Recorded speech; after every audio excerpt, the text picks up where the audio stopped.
Estamos en Galicia, en el noroeste de España. En lugares estratégicos encontramos recintos amurallados con extrañas construcciones circulares de piedra. ¿A quién pertenecieron? ¿De quién se defendían? ¿Cómo vivían?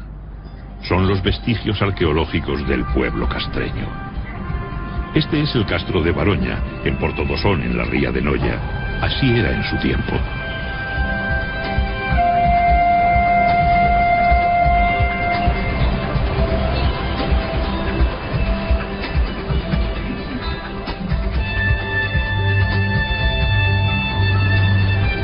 Pero antes de sumergirnos en la vida de los castreños, vamos a viajar al pasado remoto.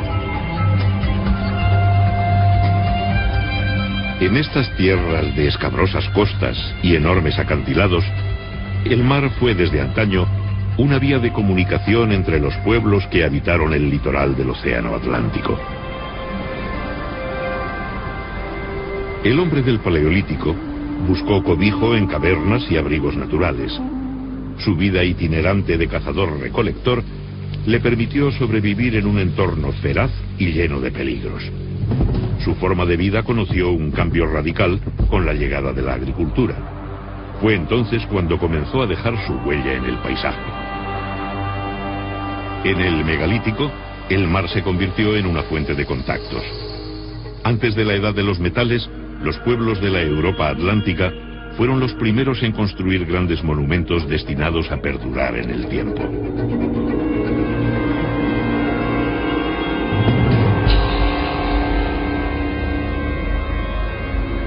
¿Qué significado tiene el alineamiento de más de 3000 menhires de Karnak en la Bretaña francesa? Tardaron varios siglos en erigirlo, alrededor del 3300 a.C. ¿Por qué lo hicieron? En Irlanda, el túmulo funerario de Newgrange es uno de los monumentos megalíticos más importantes de Europa. Se construyó siglos antes que las pirámides de Egipto. Sus muros externos son de cuarcita. El panteón y los menhires que lo rodean están decorados con espirales, círculos y misteriosos trazos en zigzag. ¿Se trataba tan solo de una tumba? Hay estudiosos que lo describen como un enorme observatorio astronómico, al igual que el santuario de Stonehenge, que supuso la extracción, tallado y transporte de enormes bloques de piedra, algunos de hasta 30 toneladas de peso, desde una distancia de 70 kilómetros. Todavía nos preguntamos el porqué de estas titánicas obras, en las que era necesaria la movilización de grandes recursos humanos y económicos, además de una gran capacidad de planificación y organización. En Galicia, las primeras tumbas megalíticas aparecen alrededor del 4500 a.C. Consistían en cámaras funerarias construidas con enormes losas de piedra. Se las conoce como dólmenes. Colocadas verticalmente, las ciclópeas piedras formaban el aposento funerario y un pequeño corredor de acceso. El dolmen se sepultaba formando un túmulo de tierra y piedras. Las mayores losas se tallaban a medida para sellar el enterramiento.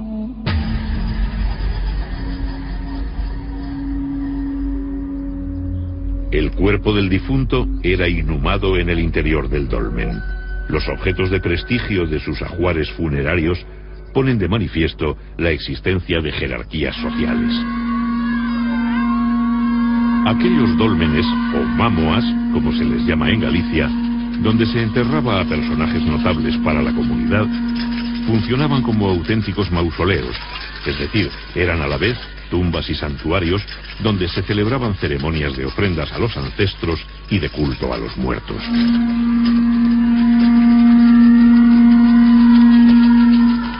La desintegración de los restos orgánicos por el transcurso del tiempo y la acidez de la tierra dificultan el estudio de estos enterramientos megalíticos. La gran cantidad de fragmentos de cerámica encontrados en los túmulos, muchos de ellos pertenecientes a vasos del tipo campaniforme, nos indican la existencia de libaciones en las ceremonias que realizaban y la introducción de ritos funerarios importados.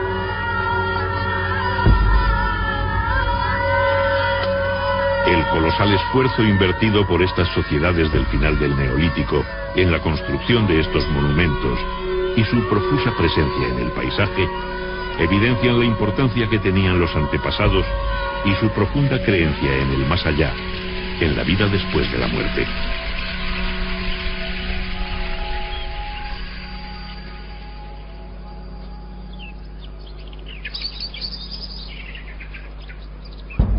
Continuando nuestro viaje por la prehistoria atlántica, encontramos una de las manifestaciones artísticas más singulares de esta época: los petroglifos. El hombre siente la necesidad de plasmar en la piedra aspectos de su vida y sus creencias. Los dibujos se graban por percusión con piedras punzantes de cuarzo o sílex.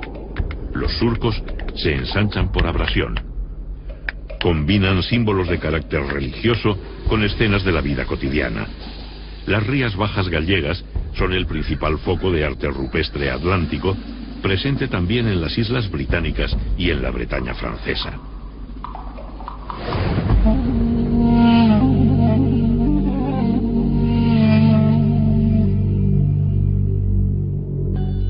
En la Edad del Bronce aumenta la población y los asentamientos se hacen más estables. Viven de una agricultura sencilla. La presión sobre el medio natural se acentúa. Talan los campos y queman la vegetación para crear pequeñas parcelas de cultivo, como se sigue haciendo en las regiones menos desarrolladas del planeta. Durante la quema, también cazaban los pequeños animales que huían del fuego. Labraban la tierra con azadas de piedra y de palo para cultivar plantas leguminosas y variedades primitivas de trigo y otros cereales. Cada pocos años tenían que cambiar de lugar.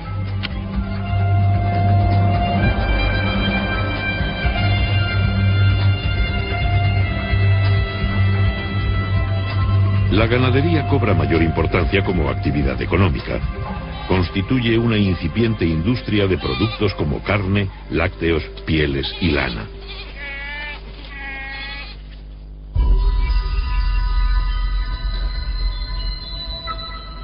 Los asentamientos pasaron de ser meros núcleos familiares a convertirse en aldeas y poblados estables, que más tarde se transformarían en castros como este de Castromao, uno de los más antiguos de Galicia.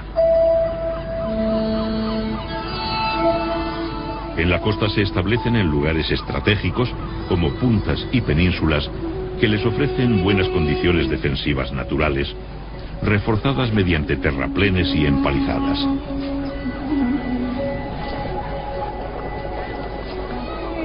Son de pequeñas dimensiones y están habitados por unas pocas familias. Su ubicación les proporciona el acceso directo a la gran variedad de recursos que les ofrece el mar. Viven principalmente de la pesca, el marisqueo y los cultivos de huerta. Sus recursos se complementan con la ganadería y la recolección de frutos silvestres. El mar se convierte en una puerta abierta a contactos e intercambios culturales y comerciales con otros pueblos.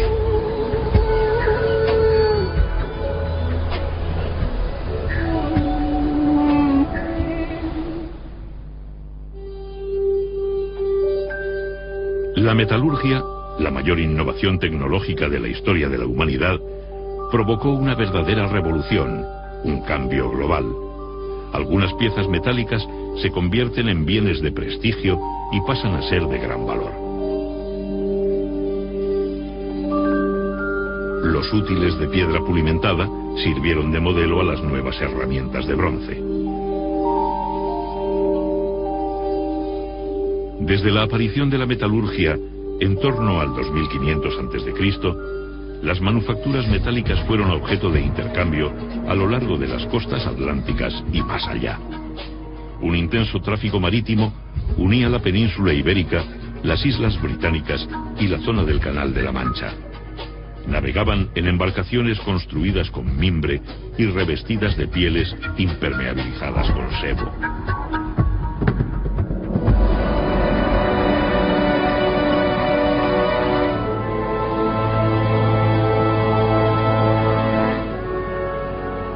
Galicia posee una orografía muy abrupta.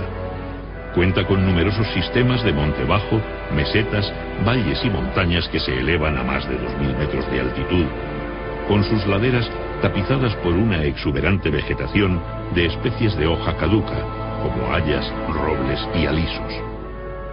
En las sierras centrales y orientales nacen los numerosos ríos que jalonan su geografía, cauces que descienden desde sus nacimientos en las cumbres y se abren paso esculpiendo el paisaje. En sus riberas cubiertas de helechos crece el bosque milenario que permanece en constante penumbra.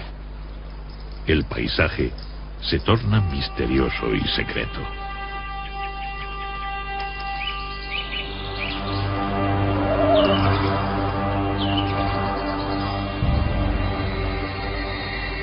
Las sociedades de la Edad del Bronce sacralizaron la naturaleza con divinidades asociadas a montañas, ríos, manantiales, lagunas y bosques.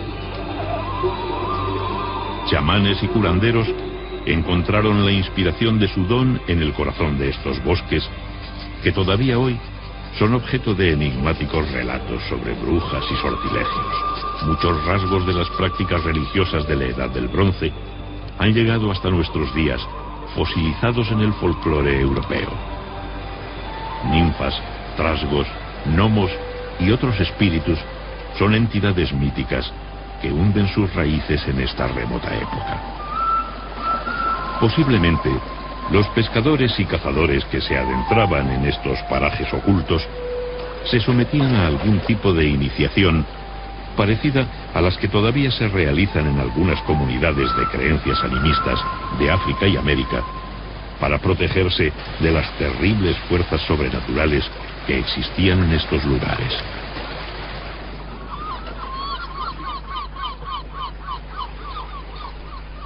El marisqueo en las costas y rías gallegas es una actividad que se remonta a la noche de los tiempos.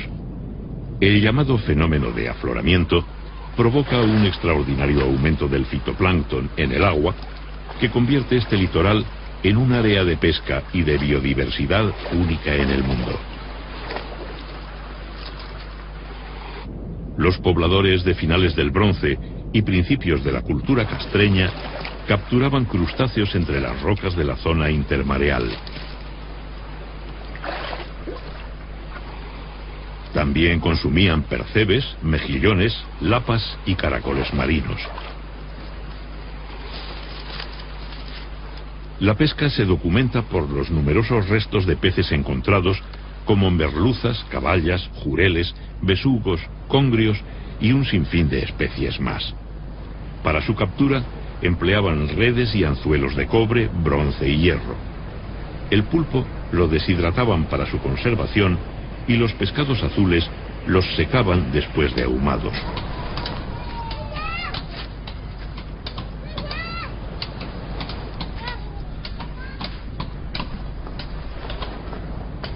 La mayoría de las comunidades castreñas eran autosuficientes para cubrir sus necesidades básicas.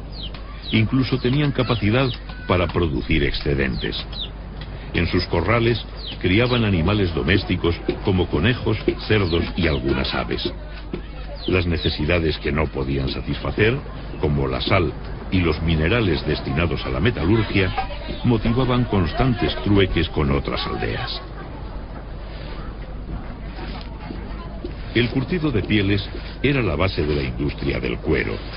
Con ellas confeccionaban todo tipo de accesorios del vestido, correajes y calzado.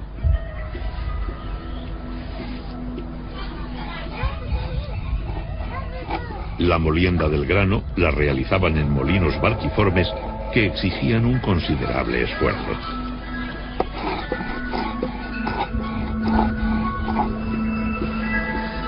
Los poblados eran agrupaciones de familias que compartían gran parte de sus recursos. Muchos de los trabajos relacionados con el sustento se realizaban para toda la comunidad.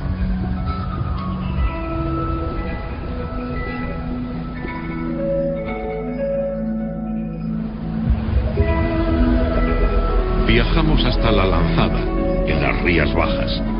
La ermita y los restos del antiguo castillo atestiguan el destacado papel que tuvo este enclave en la historia de Galicia. Habitado desde el siglo VII a.C., es un rico yacimiento arqueológico que ha proporcionado valiosos datos sobre la cultura castreña. Desde sus comienzos, fue un enclave dedicado al comercio marítimo. Aquí arribaban barcos procedentes del sur de la península ibérica, cargados con gran variedad de mercancías. En las inmediaciones de este asentamiento existían vetas de estaño, metal que los mercaderes recibían como pago en sus transacciones comerciales. En nuestras excavaciones arqueológicas en la Lanzada hemos encontrado evidencias materiales de los intercambios comerciales entre fenicios, cartagineses y castreños. Por ejemplo, aquí tenemos restos de ánfora. Las ánforas las traían los fenicios y los cartagineses en barcos que se apostaban aquí en la ensenada de Alanzada, y acompañando estos objetos aparecían también perfumarios, joyas, etcétera, ¿no? En este sentido, Alanzada fue un enclave comercial importantísimo en las relaciones entre el norte y el sur, entre el Atlántico y el Mediterráneo, ¿no? Gracias a esta navegación fenicia que llegaba aquí a Alanzada, ¿no? A finales del Bronce, los fenicios fundaron emporios comerciales en todo el Mediterráneo. Viajaron hasta los confines del mundo conocido, atraídos por la riqueza de las míticas Casitérides, las islas del estaño, que los relatos antiguos situaban en el tenebroso océano, más allá de las columnas de Hércules.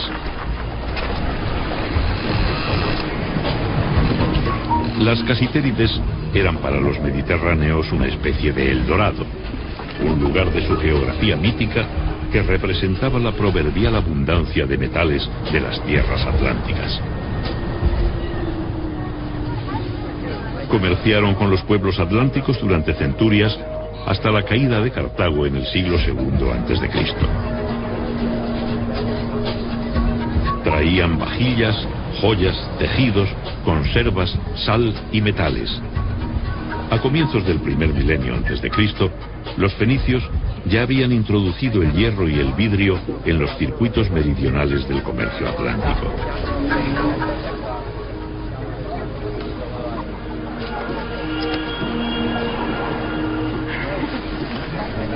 Innovaciones como el molino giratorio y el torno de alfarería fueron rápidamente adoptadas junto con otras nuevas herramientas. También asimilaron modas en el consumo de alimentos, el vestido y el adorno personal. Los pueblos atlánticos exportaban el estaño desde antiguo. Producían lingotes de pesos estándar con los que pagaban las importaciones. También ofrecían a cambio plata, oro y pieles de animales.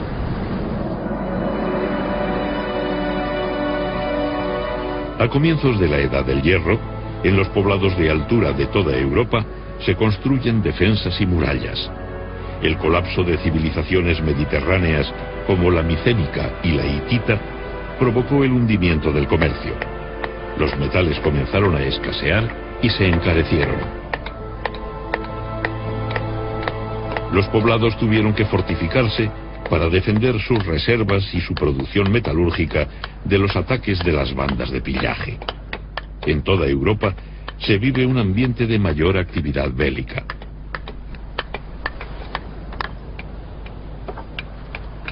Las nuevas herramientas de hierro permitieron a los castreños perfeccionar las técnicas de cantería, carpintería y construcción.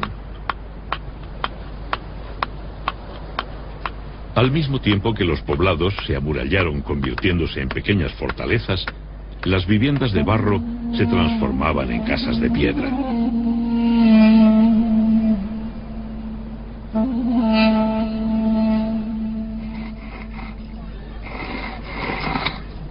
Un significativo aumento de la población multiplicó los castros en el territorio.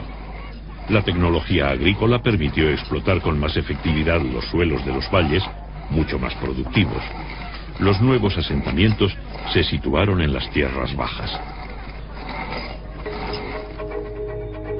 Los intercambios económicos y culturales se hacen más fluidos, especialmente con las Islas Británicas, hacia donde nos dirigimos ahora para saber cómo vivían sus antiguos pobladores.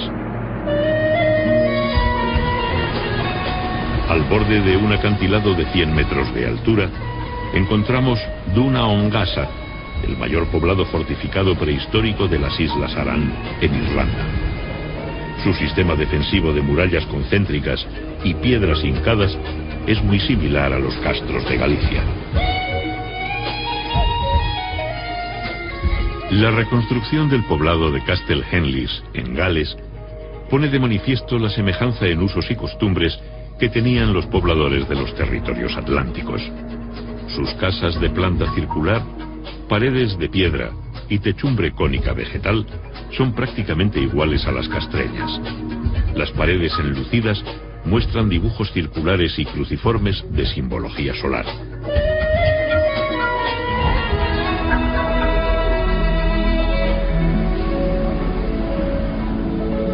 En la desembocadura del río Miño, el monte de Santa Tecla alberga uno de los castros más célebres del noroeste de España. Fue construido hacia el siglo I a.C.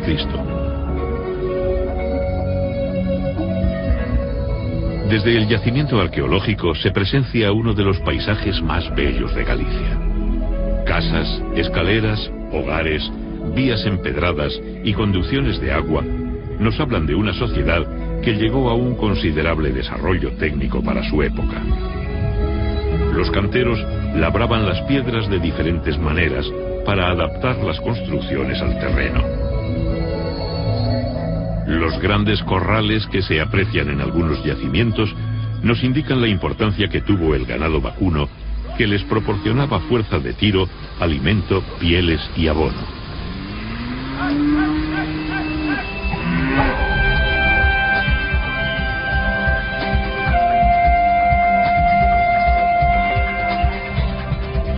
En Galicia, la naturaleza se muestra con toda su fuerza. Las grandes mareas dejan al descubierto bancos de arena, estuarios y playas que favorecen el desarrollo de especies de bivalvos marinos, como almejas, berberechos, ostras, lapas, navajas y vieiras. En las costas de aguas tranquilas y fondos arenosos, las mujeres mariscaban todo tipo de bivalvos que constituían una fuente complementaria de alimentación. El tamaño de las especies documentadas por los arqueólogos está muy por encima de las actuales tallas comerciales. En aquel tiempo no existía la sobreexplotación. Conocemos la dieta de los castreños del litoral gracias a los vertederos de sus poblados, que los científicos llaman concheros por su abundancia en restos de moluscos.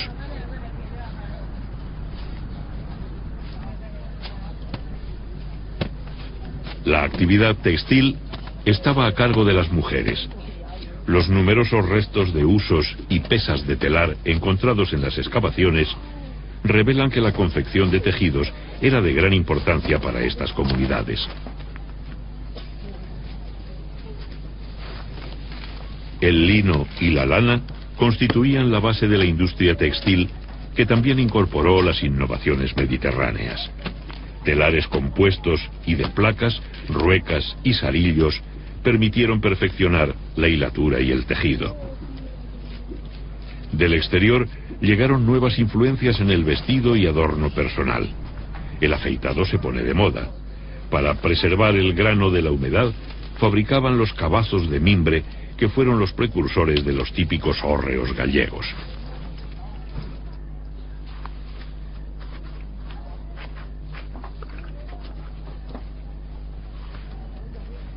Aunque el torno de alfarero ya era utilizado, la cerámica moldeada a mano continuaba siendo de uso común.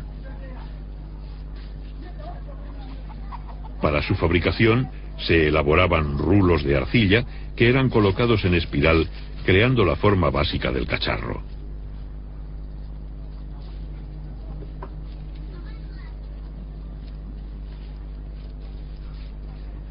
Después se unían entre sí las tiras de arcilla, se alisaba la superficie y se daba la forma definitiva. Luego lo dejaban secar completamente antes de someterlo al fuego.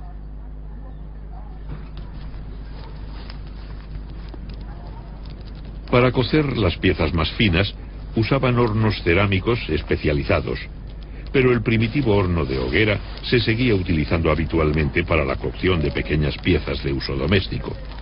Consistía en un hoyo excavado en el suelo, dotado de un tiro transversal en dirección al viento dominante.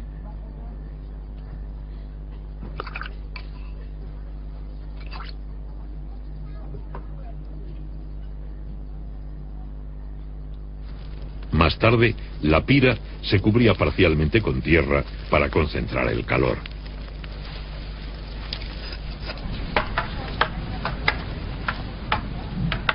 Para muchas comunidades del noroeste, la actividad bélica ocupó un lugar destacado en su vida.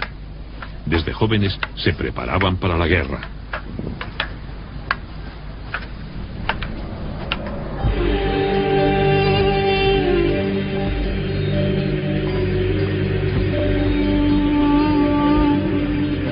Los castros perfeccionaron su aparato defensivo con una sucesión de fosos y parapetos que rodeaban la muralla. También se reforzaron las defensas en las puertas de acceso con muros y torreones que las flanquean.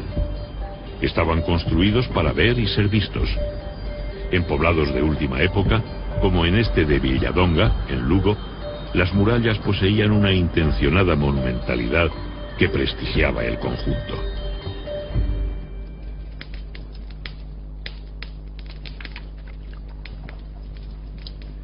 Los forjadores cobran un papel muy importante. La guerra y la defensa de los bienes comunales ante el pillaje les otorgan un estatus especial. De ellos depende la producción y la mejora de las armas. También son importantes por favorecer la expansión de la agricultura gracias a la fabricación de herramientas de labranza.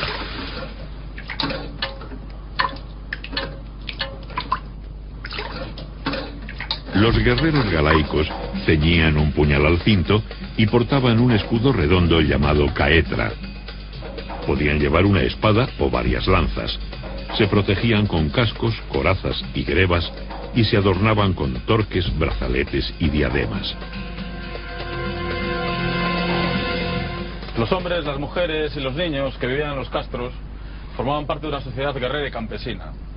La guerra era muy importante en estas comunidades y eso se refleja en el hecho de que sus poblados, sus asentamientos, los castros, están fortificados con fosos, con parapetos, con empalizadas, como vemos en este poblado, ¿no? Era una guerra importante, había una guerra para buscar botín entre distintas aldeas, había captura de ganado, de mujeres, y eso aparece muy bien reflejado en lo que son las referencias de los geógrafos latinos y griegos cuando nos hablaban de las comunidades castreñas. En las sierras de Galicia pastan en libertad caballos de razas autóctonas con rasgos arcaicos. Son descendientes de aquellos que habitaron aquí hace más de 2 milenios.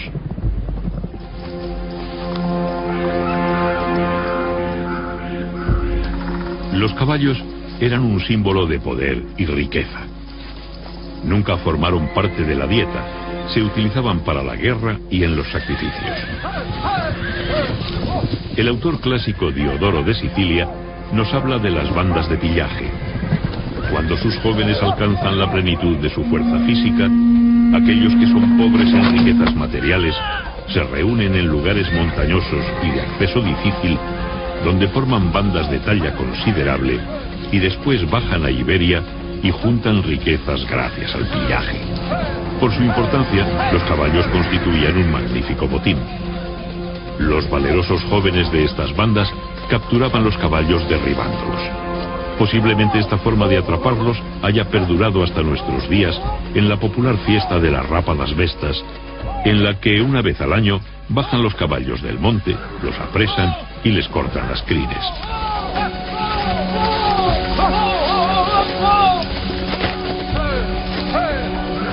El historiador grecolatino Estrabón, al que debemos las mejores descripciones sobre este periodo, describe a los jóvenes castreños. Son hábiles en emboscadas y exploraciones, ligeros y capaces de salir de los peligros. Al parecer tenían un gran conocimiento de las técnicas militares, matizadas por sus propias reglas, que enfatizaban el valor personal, la intimidación, la bravura y la ferocidad.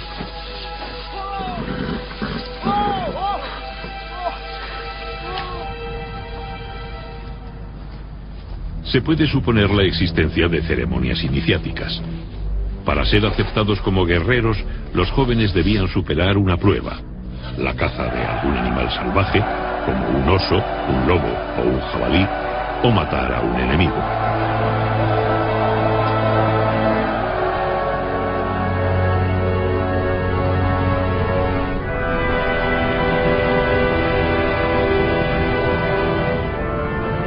Parece sacada de un cuento. En esta pequeña península, en la ría de Muros y Noia, batida por el mar y los furiosos vientos oceánicos, se encuentra la Recoleta Ciudadela de Baroña, uno de los yacimientos prehistóricos más espectaculares y visitados de Galicia. Es un lugar enigmático. El visitante experimenta un magnetismo comparable al que se percibe en el famoso cromlech de Stonehenge. La monumentalidad de sus estructuras y su situación geográfica hace que sea un yacimiento excepcional entre los más de 3.000 que existen en Galicia, más o menos la mitad de los que hay en toda la Europa atlántica. Su muralla, dispuesta en varios circuitos a diferentes niveles, posee un intencionado sentido escenográfico. Esta audaz obra pública refleja una decisiva voluntad de alcanzar prestigio sobre las comunidades vecinas. En el castro de Borneiro, en La Coruña, como en la mayoría de los yacimientos, observamos que la disposición de las construcciones en el interior de los recintos estaba condicionada por el trazado de la muralla, los desniveles del terreno y la planta curva de las viviendas, que no compartían paredes medianeras, dejando muchos espacios muertos entre ellas. En los poblados de última época hacen su aparición los trazados rectilíneos y las construcciones de planta cuadrangular, que aprovechan mejor el espacio adosándose unas a otras. Las viviendas tenían puertas resguardadas por machones y tejados a dos aguas. El urbanismo castreño alcanzó un gran desarrollo en el área meridional, desde las Rías Bajas hasta el río Duero en el actual Portugal. Aquí surgieron los grandes poblados denominados citanias, como las de Briteiros y Sanfins. Eran protociudades que concentraban una gran población y cumplían un papel central en la organización territorial. En la misma época se construyen los llamados monumentos con horno o saunas castreñas, como esta de Punta dos Prados, en Ortigueira, en la provincia de La Coruña. Una de las mejor conservadas es la del castro de Briteiros. Estrabón nos cuenta que los galaicos tomaban baños de vapor y luego de agua fría. Estaban construidas con grandes placas de piedra que las aislaban del exterior.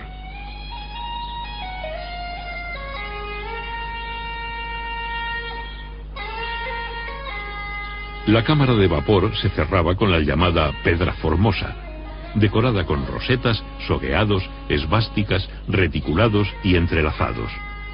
De forma pentagonal, en su base tenía un pequeño hueco semicircular por el que se accedía al interior arrastrándose.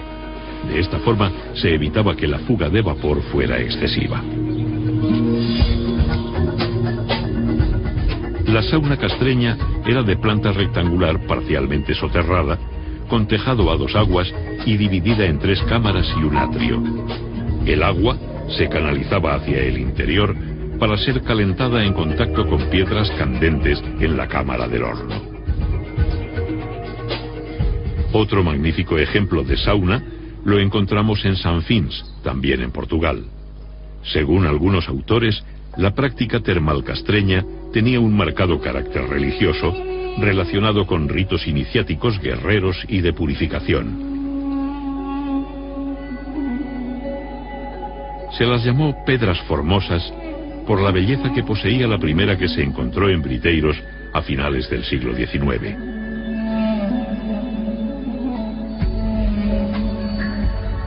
Los elementos decorativos combinaban motivos que recuerdan a los de la orfebrería.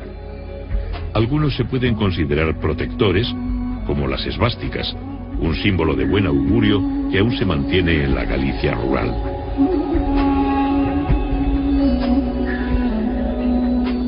Los diseños decorativos castreños son geométricos con un predominio de la línea curva.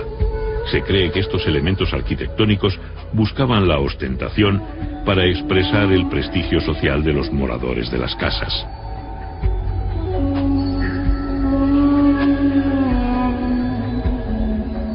Se conocen una treintena de estatuas de guerreros galaicos. Representan figuras masculinas en pie, en actitud de parada y exhibiendo sus atributos militares.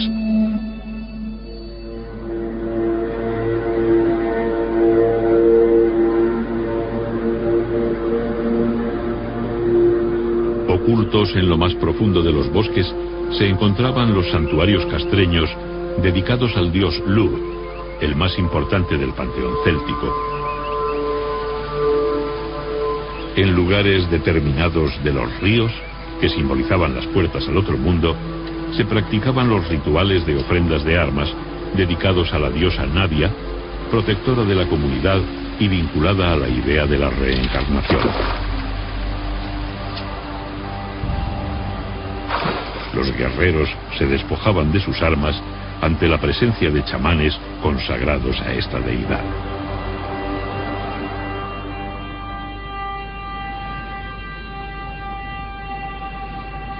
Creían en dioses hacedores del mundo, en divinidades relacionadas con la guerra, el vigor físico y la fuerza, y en deidades relacionadas con la producción y la abundancia. Existía una clase sacerdotal especializada con gran influencia sobre la comunidad. Druidas, chamanes y adivinos eran consultados y reverenciados por ser hombres sagrados, portadores del conocimiento arcano, que podían ver más allá del mundo de los vivos. Sus predicciones y consejos eran seguidos por nobles y guerreros. Las sociedades antiguas no conocían el laicismo, y como todavía sucede en África, casi todos los aspectos de la vida tenían una dimensión mágico-religiosa. Por ello, las constantes ofrendas y sacrificios rituales de marcado carácter céltico.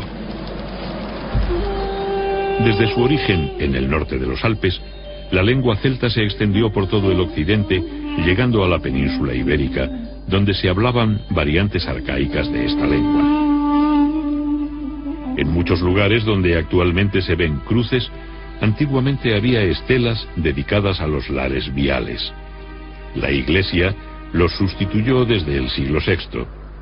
Eran deidades domésticas relacionadas con los espíritus de los antepasados que se creía vagaban por los caminos. Estrabón nos cuenta que colocaban a los enfermos en los cruces de caminos para ser curados por espíritus de los que habían sufrido una enfermedad similar. Muchos de los santuarios dedicados a estos dioses fueron cristianizados mediante los cruceiros, omnipresentes en toda Galicia.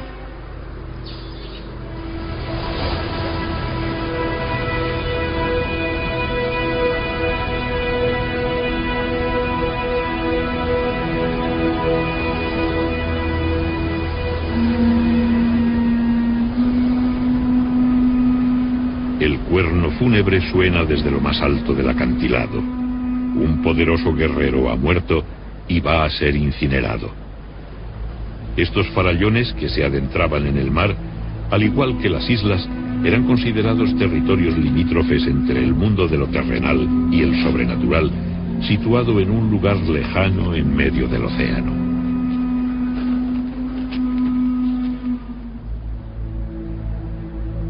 Los ritos funerarios castreños continúan siendo un misterio, pues apenas han dejado huella en el registro arqueológico. Pero recientemente, un importante descubrimiento realizado en Villalba, en la provincia de Lugo, de una necrópolis de pequeñas fosas con vasijas que contienen cenizas, nos remite a la tradición de las incineraciones célticas.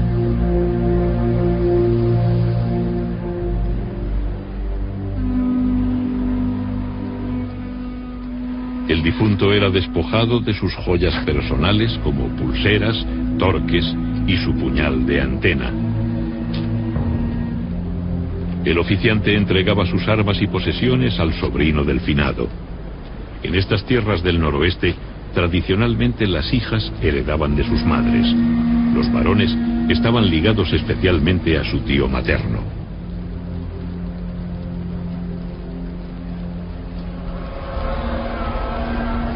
Una vez prendida la pira, los congregados comenzaban a emitir el abellón, un sonido gutural que recuerda el vuelo del abejorro. Hasta hace pocas décadas se realizaba en algunos velatorios de Galicia. El cuerno sonaba con fuerza para llamar a los espíritus de los antepasados para que acompañasen el alma del difunto más allá de la línea del crepúsculo marino, donde se situaba el paraíso de los celtas.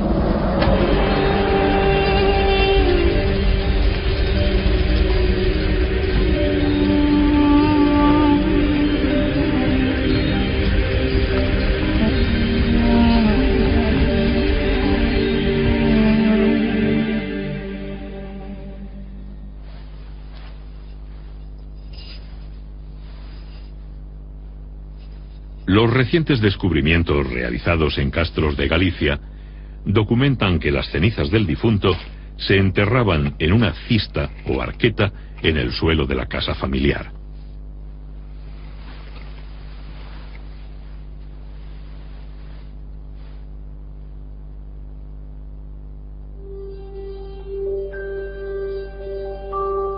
Este carro funerario del Museo Martins Sarmiento de Guimaraes muestra cómo trabajaban el metal desde el tercer milenio antes de Cristo. En la época castreña se llegó a alcanzar un exquisito refinamiento. Pulseras, pendientes, brazaletes y torques de oro fusionaban los gustos europeos con las influencias mediterráneas. El tesoro de Caldas, del que una parte se encuentra en el Museo de Pontevedra, está datado en el bronce final. Compuesto por lingotes en anillo, brazaletes, diademas, cuencos ceremoniales y peines de oro, pesaba en total 37 kilos. Todas las piezas se ajustan al sistema de pesos del ciclo fenicio, lo que indica que ya en ese tiempo la orfebrería era objeto de exportación. El castro de San Cibrao de Las, en Orense, es uno de los más grandes y mejor conservados. Vemos conjuntos de viviendas y almacenes que abren sus puertas hacia un patio central enlosado. La independencia social y espacial de estas unidades denota la marcada autonomía económica de cada familia.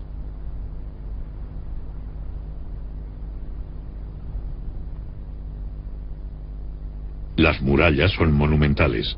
Hay calles empedradas, aljibes y canalizaciones. En esta última época se cree que estos poblados se encaminaban a la formación de ciudades-estado. Venimos hablando de celtas, pero ¿existió realmente una nación celta? Hoy en día la teoría más extendida es que los celtas no fueron una raza, ni siquiera un pueblo. Se trató de un flujo lingüístico y cultural con sus orígenes en el norte de los Alpes. Había comunidades que hablaban lenguas del grupo céltico y que compartían panteones e ideologías de tipo indoeuropeo.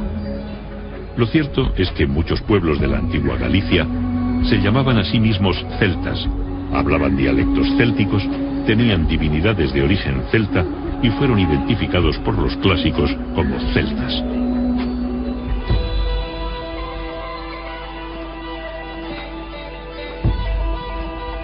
Los banquetes siempre han favorecido la fraternidad entre los comensales.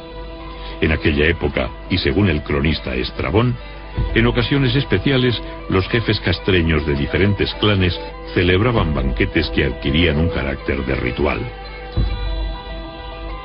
El cronista grecolatino nos cuenta que se sentaban en bancos construidos alrededor de las paredes, situándose según edad y dignidad. La comida se la iban pasando en rueda, mientras bebían el escaso vino del que disponían. En sus recetas, en lugar de aceite, empleaban mantequilla. También describe que al final bailaban en círculo al son de la flauta, dando saltos y cayendo de rodillas.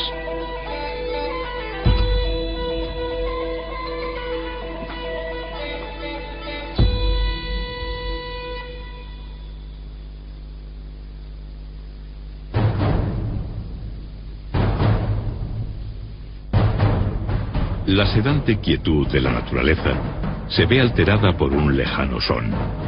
Bajo la bóveda vegetal se propaga el eco de un extraño visitante. La paz se ve amenazada por la llegada de las legiones romanas. Los romanos no eran desconocidos para los castreños. Muchos mercenarios galaicos habían participado junto a Aníbal en su marcha contra Roma a través de los Alpes. En su inexorable avance encontraban vestigios de culturas milenarias.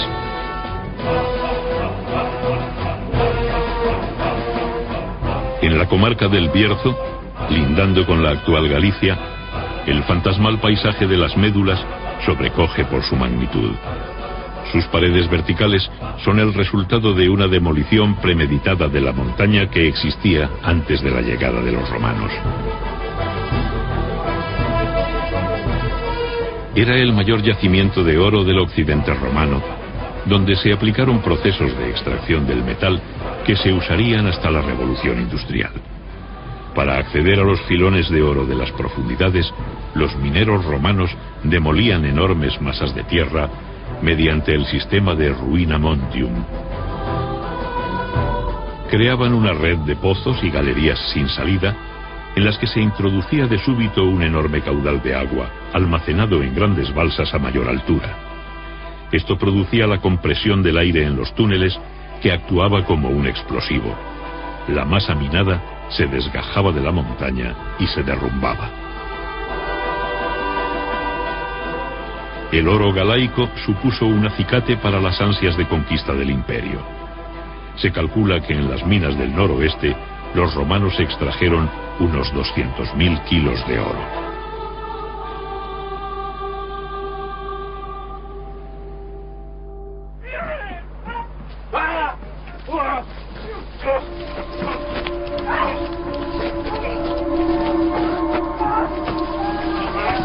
Los castreños han capturado a un tribuno romano y se disponen a sacrificarlo para utilizar su cuerpo en un ritual de adivinación.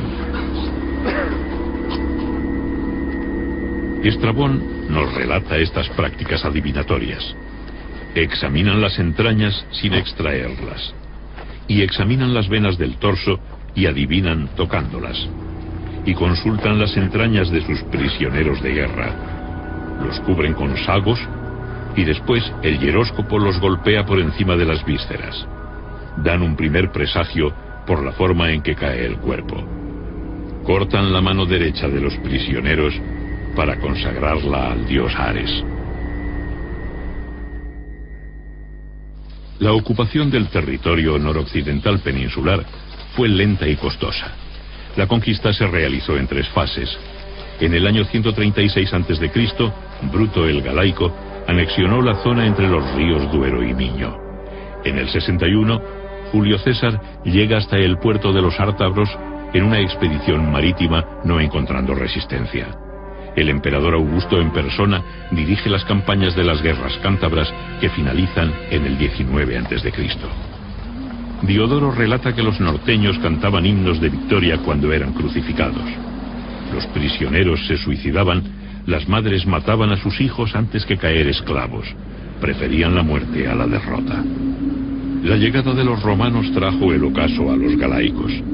El poder imperial se apoyó en las estructuras existentes para integrar a la población. A finales del siglo I después de Cristo, se puede dar por finalizada la cultura castreña.